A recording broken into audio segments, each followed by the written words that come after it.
15મી ઓગસ્ટે સુરત શહેરના મૈદરપુરા વિસ્તારમાં થયેલી હત્યાના આરોપી રાહુલ ઉર્ફે આકાશ આનંદ સોનવણેની આખરે ધરપકડ કરવામાં આવી છે. આશરે 18 વર્ષીય યુવક રાજા કેતનભાઈ રાઠોડની ચપ્પુના ઘા ઝીંકીને નિર્મમ હત્યા કરવામાં આવી હતી. તે મામલે મૈદરપુરા પોલીસે ઝડપી કાર્યવાહી કરીને આરોપીને દબોચી લીધો છે.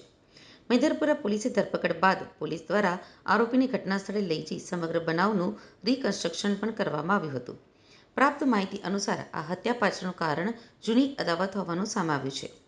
15મી ઓગસ્ટની વહેલી સવારે આશરે 2:30 વાગ્યાની આસપાસ સહારા દરવાજા ઉમરવાડા ટેકરા રેલવે ગરનાળા પાસે ઓવરબ્રિજ નીચે આ ઘટના બની હતી. મૃતક રાજા કેતનભાઈ રાઠોડ પોતાના 2 મિત્રો સાથે ત્યાં સૂતો હતો તે દરમિયાન રાહુલ ઉર્ફે આકાશ આનંદ સોનવણે નામના શખ્સે તેના ઉપર હુમલો કર્યો હતો. તેણે ચપ્પુ વડે રાજાના ગળાના ભાગે 2 ઘા ઝીંકીને ગળું કાપી નાખ્યું હતું, જેના કારણે તેનું ઘટનાસ્થળે જ મોત નીપજ્યું હતું. પોલીસ તપાસમાં સામે આવ્યું છે કે આ કેસનો આરોપી આકાશ સોનવણે એક રીઢો ગુનેગાર છે. તેની વિરુદ્ધ અગાઉ પણ 4 થી 5 ગુના નોંધાઈ ચૂક્યા છે. પોલીસ દ્વારા આકાશ સોનવણેની ધરપકડ બાદ તેને કાયદાનું ભાન કરાવવામાં આવ્યું હતું. માત્ર એક સામાન્ય બાબત ઉપર થયેલી તકરારમાં યુવક રાજાની હત્યા કરી નાખતા પોલીસે તેને ઝડપી પાડ્યો હતો. હત્યાના આરોપીની ધરપકડ બાદ મૈદરપુરા પોલીસે સમગ્ર ઘટનાનું રિકન્સ્ટ્રક્શન કર્યું હતું.